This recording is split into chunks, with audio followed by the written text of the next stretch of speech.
Bismillahirrahmanirrahim. Alhamdulillahirabbil alamin. Allahumma sholli ala sayyidina Muhammad wala haula wala quwwata illa billah. Baik, hari ini kita akan bicarakan tentang adab kepada kedua orang tua kita. Ya, adab pertama-tama adalah selalu berdoa kepada Allah, ya kan? Nah, yang doanya Allahumma gfirli wali walidayya warhamhuma kama rabbayani shaghira. Nah, itu kita doakan orang tua kita, yang artinya ampunilah kedua orang tua kami, baik ibu dan bapak kami, kasihanilah keduanya sebagaimana mereka telah mengasihani kami ketika kecil. Jadi ketika kita bayi nih, ya kan, orang tua kita sangat sayang sama kita. Nggak boleh ada satu nyamuk pun nyenggol kita. Jangankan gigit kita, nyenggol aja nggak boleh. Nah, orang tua kita jaga siang malam, gantian tuh. Kadang-kadang kita tiba-tiba malam-malam kehausan, nangis, terpaksalah ayahnya bangun. Karena mamanya juga udah capek seharian. Nah, itu begitu setiap malam. Nah, habis itu oe lagi. Rupanya apa? Kita udah pipis. Ya, udah buang air satu. Kadang buang air besar. Harus ganti popok lagi. Ya kan? Nah, kadang-kadang sakit dia, sakit, panas. Coba, siapa yang nungguin? Orang tua kita. Ya. Jadi terutama juga ibu kita. Bayangkan, kalian belum ada di dunia ini, ya, belum lahir nih, kalian udah digendong sama mama kalian nih selama 9 bulan.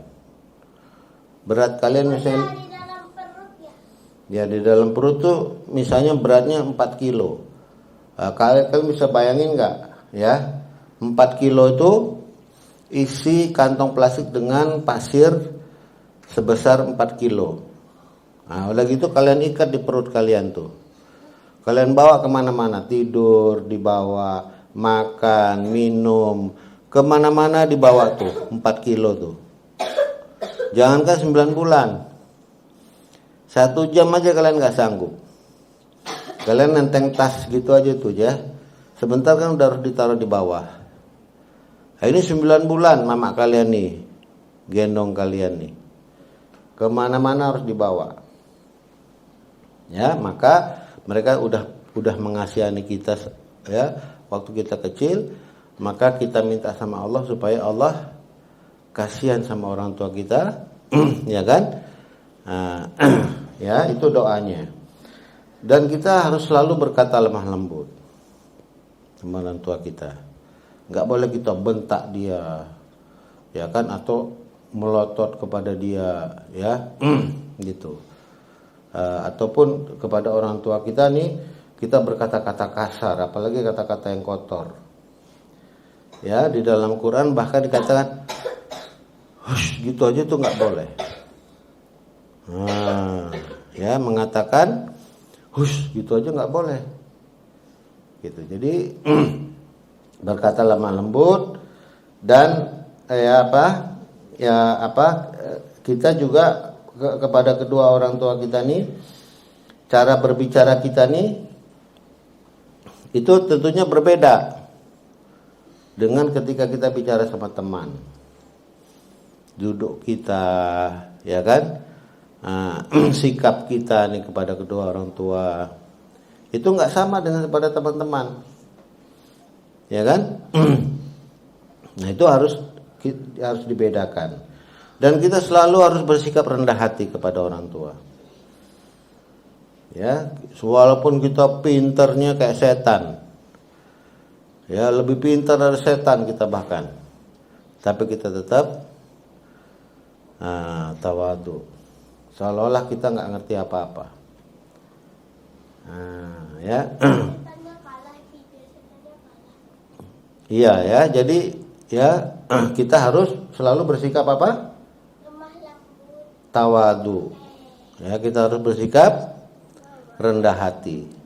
Nggak boleh kita merasa bahwa kita lebih pintar dari dia. Walaupun kita lebih pintar, tapi merasa lebih pintar, ya, itu haram kepada kedua orang tua, ya kan? Karena sepintar-pintarnya kita, siapa dulu yang besarin kita? Orang tua kita kan. Nah, sekarang Abi tanya, siapa yang masukin kalian ke SD? Kucing kalian? Orang tua kita. Sehingga kalian bisa pintar, ya kan? Nah, nantinya dimasukin mungkin ke pesantren atau ke SMP, ke SMA, ke perguruan tinggi mungkin. Siapa yang masukin? Orang tua kita. Ya, jadi kita bisa pintar juga karena sebab orang tua kita. Maka nggak boleh merasa lebih pintar. Walaupun kita memang lebih pintar, ya, tapi nggak boleh merasa lebih pintar. Ya. Dan selalu kita taat kepada keduanya, taat dan patuh kepada orang tua kita selama orang tua kita ini patuh kepada Allah. Patuh kepada Allah, ya, dan juga kita harapkan juga dia mau mengikut sunnah Nabi. Selama itu wajib patuh, karena patuhnya kita kepada orang tua kita sama patuhnya kepada Allah dan Rasul. Jadi kalau kita mau taat sama Allah, caranya gimana? Taat sama orang tua kita sepanjang orang tua kita juga taat kepada Allah, ya kan?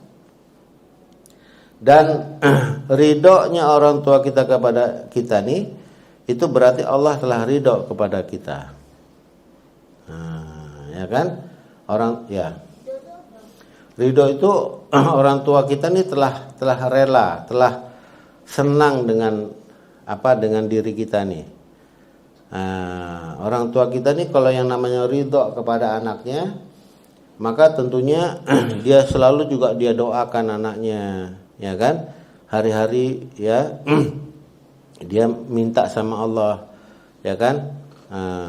Dan orang tua yang nggak ridho sama anaknya itu, contohnya apa?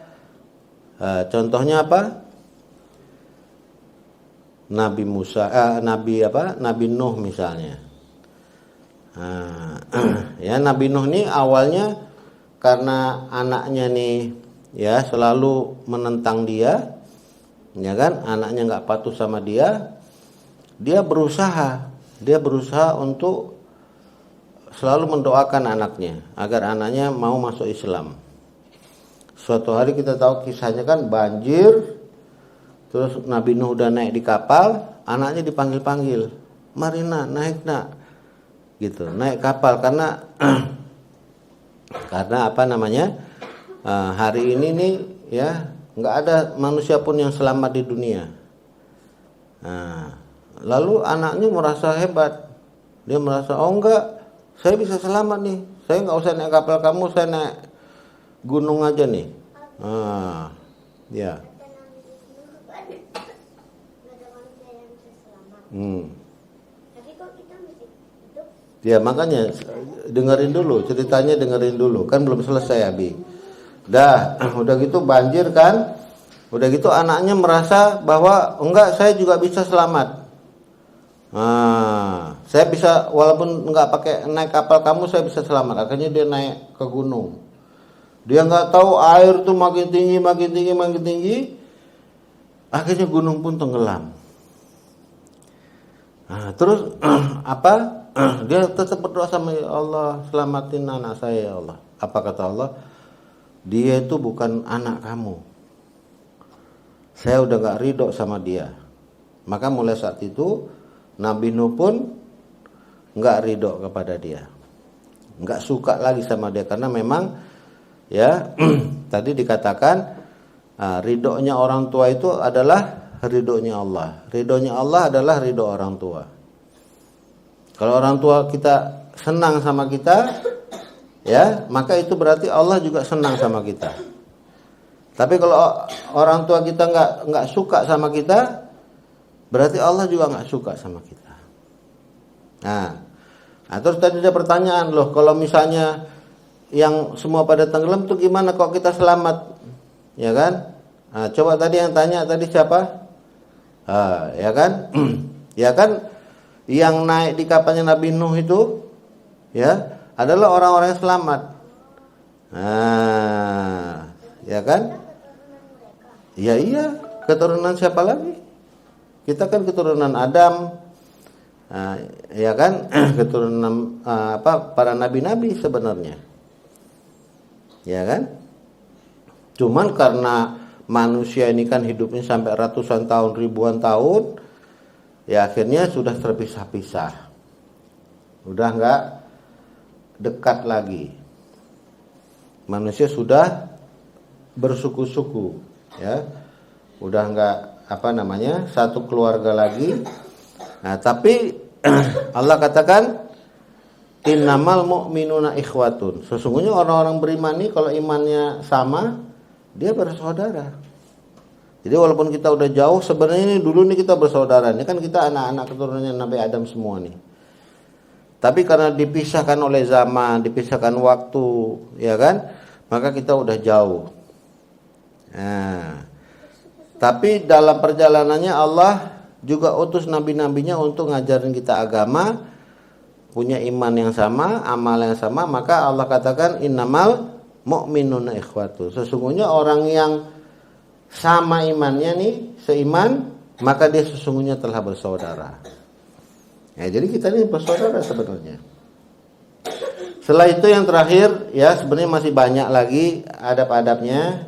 Kita harus selalu membantu, ya, dan juga mengatasi berbagai pekerjaan yang ada di rumah, ya kan? Nah, sehingga mereka tuh juga dengan hadirnya kalian di dunia ini, orang tua juga mendapatkan manfaat. Ya, jadi lebih mudah pekerjaan di rumah tuh karena kalian ringan tangan. Kalian mau bantu. Mamanya lagi masak, kalian bantu masak, lagi nyuci, bantu nyuci, lagi bersih-bersih di rumah, bantu-bantu. Ya, jangan sebaliknya. Nabi katakan tanda-tanda akhir zaman ini, tanda-tanda kiamat adalah ya seorang budak melahirkan tuannya. Nah, artinya anak tuh jadi tuan dia. Perintah-perintah, orang tuanya jadi perintah. Ya kan? Akhirnya orang tuanya jadi babu. Jadi pembantu rumah tangga di rumah. Nah, padahal kita lahir dunia ini harusnya mau membantu pekerjaan orang tua. Enggak usah disuruh. Nah, enggak usah disuruh. Lihat orang tua kita lagi bekerja, tanyain. Nah, Ma, apa yang saya bisa bantu, Ma? Ya, Abi, apa yang bisa kami bantu? Nah, enggak usah nunggu diperintah. Ya kan? Nah, karena apa? Dia bukan pembantu kita. Dia bukan budak kita kan? Orang tua kita nih ya, ada di dunia ini bisa melahirkan kita justru kalau bisa mereka mendapatkan manfaat. Banyaknya anak-anak ini bisa juga membantu pekerjaan-pekerjaan yang ada di rumah. Demikian ya. Jadi waktu udah habis, nanti kita rinciannya kita lanjutkan lagi di setelah ini. Wallahu a'lam bishawab. Subhanallahi wa bihamdihi, subhanaka Allahumma wa bihamdika asyhadu an la ilaha illa anta astaghfiruka. يا سند للمسلمين يا حبيبي يا محمد يا ابن عبد الله.